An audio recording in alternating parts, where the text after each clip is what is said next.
ఇప్పుడు coming to గృహహింస కేసుల్లో మామూలుగా మహిళలకు ఉన్నటువంటి చట్టపరమైన రక్షణలు ఏమున్నాయి మేడం? గృహహింస కేసెస్ అంటే ఒకటే, ఇప్పుడు 498 అయితే తెలుసు, అదే సెక్షన్ 85 బిఎన్ఎస్ అయితే అందరికీ తెలుసు. ఏంటంటే క్రియాలిటీ ఇంట్లో ఉంది, డొమెస్టిక్ వైలెన్స్ ఉంది, మిమ్మల్ని కొట్టిండ్రు, తిట్టిండ్రు, లేదా మెంటలీ హరాస్ చేసిండ్రు. అది నాట్ జస్ట్ ఒక హస్బెండే కాదు, మీ అత్త మామ ఎవరైనా సరే మిమ్మల్ని ఇంట్లో ఉన్న ప్లేస్లో హరాస్మెంట్ చేసిండ్రు అంటే, ఇప్పుడు ఎట్లయితే నేను ఇంతకుముందు చెప్పాను సెక్షువల్ హరాస్మెంట్ ఇప్పుడు వర్క్ ప్లేస్ ఎట్లా చెప్పినా సేమ్ ఇది కూడా అంతే. ఒకవేళ డొమెస్టిక్ అంటే ఏంటంటే గృహం, సో ఆ పరిధిలో ఆ ప్రెమైజెస్లో కనుక మీకు ఏదన్నా హరాస్మెంట్ అయ్యింది, అది not just physically mentally sexual ఎలాంటి హరాస్మెంట్ అయినా కూడా మీరు కంప్లైంట్ పెట్టొచ్చు. సో ఆ కంప్లైంట్ ఏ విధంగా పెట్టొచ్చు అంటే ఈ డొమెస్టిక్ వైలెన్స్ యాక్ట్ అనేది వస్తుంది. అండ్ ఆల్సో ఈ సెక్షన్ 85 ఆఫ్ బిఎన్ఎస్ కూడా వస్తుంది ఐపీసీ కింద. సో దీనికి మీరు ఏం చేయాలి అంటే, ఏదన్నా కనుక గృహహింస అయ్యి ఉంటే దానికి సంబంధించిన ఎవిడెన్స్ మొత్తం గ్యాదర్ చేసి పెట్టుకొని వెళ్ళి పోలీస్ స్టేషన్లో కంప్లైంట్ పెట్టండి. ఓకే, మనతో మాట్లాడడానికి ఒక కాలర్ అయితే ఉన్నారు, హైదరాబాద్ నుంచి సురేష్ గారు. సురేష్ గారు నమస్కారం అండి. సురేష్ గారు నమస్కారం.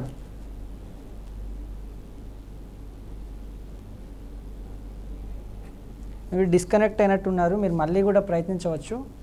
అయితే మేడం, ఇప్పుడు బాల్య వివాహం చట్టపరంగా నేరమా? ఆ సందర్భాల్లో మహిళలకు ఉన్నటువంటి రక్షణలు ఏంటి? ఒకప్పుడు ఏంటంటే అంటే 1960s 70s ఆ టైంలో ఏంటంటే చైల్డ్ మ్యారేజెస్ చాలా అయ్యేవి. చైల్డ్ మ్యారేజెస్ అంటే ఒక 5, 6, 7 ఇయర్స్ అని కాదు, 18 ఇయర్స్ బిలో ఉన్న ఎవరైనా కనుక పెళ్లి చేసుకుంటే చైల్డ్ మ్యారేజ్ అవుతుంది. సో ఆ టైంలో ఏంటంటే మనం కూడా వింటూ ఉంటాం, మన అమ్మమ్మలు నానమ్మలు ఏంటంటే నాకు 7 ఇయర్స్కి పెళ్ళయింది, 8 ఇయర్స్కి పెళ్ళయింది అని చెప్తూ ఉంటారు, వినుంటాం ఆ స్టోరీస్.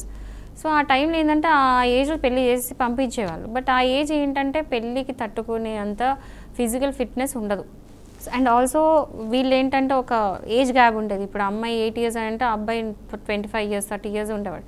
సో ఈ అమ్మాయి పెద్ద టైంకి అతను చనిపోయేటోడు కూడా. సో ఇలాంటివి ఉండే కాబట్టి చైల్డ్ మ్యారేజెస్ అబాలిషన్ జరిగింది. సో దానికి ఏంటంటే prohibition of child marriage act అనేది ఒకటి వచ్చింది. సో యాక్ట్ ఏం చెప్తుంది అంటే, ఎవరైనా సరే 18 ఇయర్స్ బిలో కనుక అమ్మాయి ఉండుంటే, మైనర్ అయి ఉంటే, పెళ్ళి is voidable. It's a void marriage. Void marriage అంటే ఏంటంటే మ్యారేజ్ చట్టపరంగా అంటే పనికొచ్చే పెళ్ళి కాదు అనమాట. It's not valid marriage. So దానికి ఏం చేయొచ్చు అంటే, ఒకవేళ మైనర్ పెళ్ళి అయి ఉంటే మాత్రం అమ్మాయి వెళ్ళి ఏమంటారు పోలీస్ కేసు పెట్టవచ్చు, కోర్టు కూడా వెళ్ళి డైరెక్ట్ యాన్యులేషన్ ఆఫ్ మ్యారేజ్ అడగచ్చు. యాన్యులేషన్ ఆఫ్ మ్యారేజ్ ఏంటంటే కోర్టు ఆ మ్యారేజ్ని డిజాల్వ్ చేసేస్తుంది, అంటే పెళ్ళిని క్యాన్సిల్ చేసేస్తుంది అనమాట. అంటే ఎందుకంటే 18 ఇయర్స్ బిలో అయింది కాబట్టి, 18 ఇయర్స్ ఏజ్ కంటే ముందు అయింది కాబట్టి, మైనర్ పెళ్ళి కాబట్టి అది prohibition of child marriage act కింద అది ఇన్వాలిడ్ మ్యారేజ్. సో దానికి ఏం చేస్తారంటే మ్యారేజ్ డైరెక్ట్ ఒక కోర్టులో చూస్తుంది, 2 ఇయర్స్ వరకు కూడా టైం ఇస్తుంది, ఇచ్చేసి ఇంకా క్యాన్సిల్ చేసేస్తుంది పెళ్ళిని. సో ఈ టైం తర్వాత ఏంటంటే అమ్మాయికి కొన్ని ఫెసిలిటీస్ ఉంటాయి. ఎట్లా అంటే మెయింటెనెన్స్ తీసుకోవచ్చు, అమ్మాయి ఎవరికైతే పెళ్లి చేసుకుందో అక్కడి నుంచి మెయింటెనెన్స్ తీసుకోవచ్చు. ఈవెన్ పెళ్లి చేసుకొని ఏ ఇంట్లో ఉంటుందో ఆ ఇంట్లో రైట్ టు రెసిడెన్స్ కూడా ఉంటుంది, అంటే ఆ ఇంట్లో తను నివసించవచ్చు కూడా.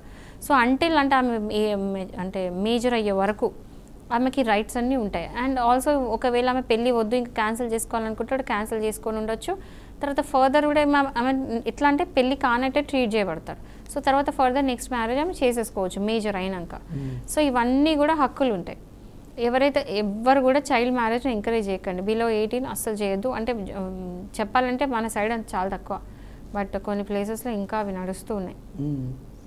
రీసెంట్గా ఒకరు వచ్చి నాకు చెప్పడం జరిగింది, అతను ఒక రైల్వే ఎంప్లాయీ, బట్ ఆమెకు 35 ఇయర్స్ ఉండొచ్చు, 2 పిల్లలు కూడా ఉన్నారు, అంటే 2 10th క్లాస్ ఏదో చదువుతున్నారంట.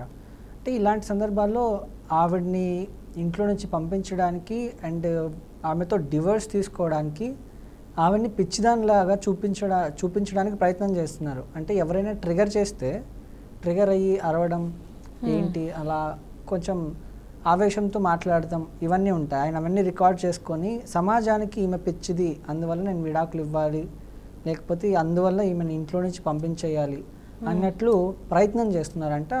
ఆమెకి ఎలాంటి రక్షణ ఉంటుంది చట్టపరంగా? ఇది ఏంటంటే చాలా తెలివి ఎక్కువైపోయి చేసే పిచ్చి పనులు ఇవి.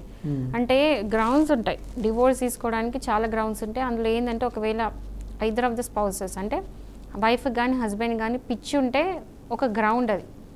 అంటే ఆ పిచ్చి కూడా ఏంటంటే ఏమంటారు, ఇన్సానిటీ కూడా ఎట్లా ఉండాలంటే ఇంకా అది క్యూర్ కాదు అన్నట్టు ఉండాలి. ఏదో చిన్నగా ఏదో చిన్న చిన్న మెంటల్ డిస్టర్బెన్సెస్ ఉంటే కాదు. సో లైఫ్ లాంగ్ ఆ పిచ్చి ఇంకా అది ట్రీట్ చేయబడదు అని అట్లా అన్నప్పుడు అలాంటి పిచ్చి ఉంటే మాత్రం ఒక గ్రౌండ్ డివోర్స్కి మేబీ ఆ పర్సన్ దాన్ని యూజ్ చేసుకున్నట్టున్నాడు. సో ఇప్పుడు పిచ్చి ఉందని చెప్పేసి వీడియోస్ క్రియేట్ చేసి చెప్పగానే సరిపోదు, వాళ్ళని ఎవాల్యుయేషన్కి పంపిస్తారు కోర్టు నుంచి. అంటే వైఫ్కి నిజంగా పిచ్చి ఉందని హస్బెండ్ చెప్పగానే కోర్టు కళ్ళు మూసుకొని నమ్మేదు, వాళ్ళని నిజంగా ఉందా లేదా పిచ్చి అని చెప్పేసి ఎవాల్యుయేషన్కి పంపిస్తారు, ఒక ఎక్స్పర్ట్ అడ్వైజ్ దగ్గరికి పంపిస్తారు.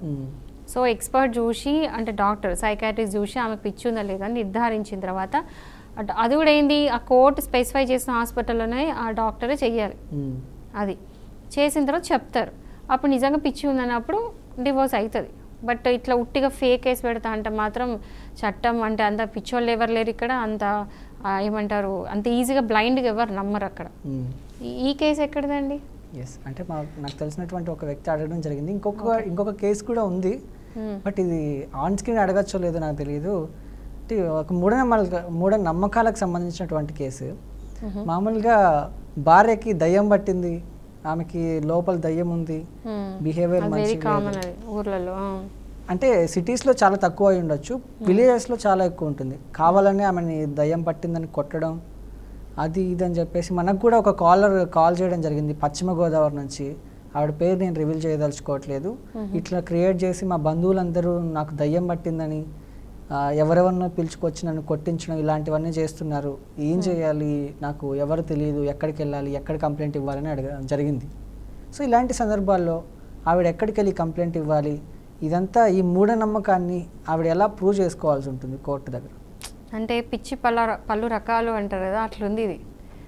I can't understand what's going on. ఇప్పుడు ఒకవేళ ఆమెకి నిజంగా పిచ్చి ఉందని కొట్టడం అట్లాంటి వీడియోస్ నేను చూసిన, అంటే దయ్యం పట్టింది. I don't want to get in to that subject, దయ్యం ఉంది దేవుడు ఉంది, I don't want to get in to it. But ఏంటంటే ఇవన్నీ కూడా మెంటల్లీ ఒక రకమైన రిటార్డేషన్ అది. అంటే ఒకవేళ కొంచెం అట్లా ఇన్సేన్గా బిహేవ్ చేస్తున్నారు అంటే మెంటల్ డిస్టర్బెన్సెస్ ఉన్నట్టు, మెంటల్లీ కొంచెం ఏదో ప్రాబ్లం ఉందన్నట్టు. తీసుకెళ్ళి డాక్టర్ చూపియండి బాబు. ఇట్లా తీసుకెళ్ళి నేను కొట్టిస్తా చేస్తా అంటే అల్టిమేట్లీ ఎవరైతే కొట్టించిండ్రో వాళ్ళకి ఫిజికల్ అసాల్ట్ కింద వాళ్ళ మీద ఐపీసీ సెక్షన్స్ పడి వెళ్ళి జైల్లో కూర్చుంటారు. ఒకవేళ వీడియోస్ ఏమైనా చేసి అట్లా ప్రూవ్స్ ఉంటాయి, ఆమెకు దయ్యం పట్టినా ఆమె ఈవెన్ పిచ్చితం కానీ ఏమైనా కానీ ఎవరైతే కొడుతున్నారో వారు కొట్టిస్తున్నారో వాళ్ళకి అన్ని ఐపీసీ సెక్షన్స్ వాళ్ళ మీద పెట్టి వాళ్ళు తీసుకెళ్ళి జైల్లో వేయొచ్చు. అప్పుడు వెళ్ళి వాళ్ళు జైలు వెనకాల ఏమైనా ముట్టాలి. ఇక్కడ ఇంకో విషయం కూడా ఉంది, భర్తను హింసించడానికి దయ్యం పట్టినట్టు యాక్టింగ్ చేసే భార్యలు కూడా ఉన్నారు. చూసాను. అంటే ఇంకా హస్బెండ్ ఎట్లా కొట్టాలని అర్థం కాక నాకు దయ్యం పట్టిందని డ్రామా చేసి డ్రామా చేసే వాళ్ళు కూడా ఉన్నారు. ఎవరైనా సరే అది దయ్యం పట్ట ఏ రీజన్ కైనా సరే ఎవరిని కొట్టడానికి లేదు. ఓకే, ఒకవేళ ఎవరైనా కొడితే అది అసాల్ట్ కిందకి వస్తుంది, హర్ట్ కిందకి వస్తుంది, బాగా ఎక్కువ కొడితే ఇంకా సివియర్ హర్ట్ కిందకి వస్తుంది. ఇవన్నీ ఐపీసీ సెక్షన్స్ వస్తే తీసుకెళ్ళి జైల్లో పడేస్తారు, అంతమించి ఏం లేదు.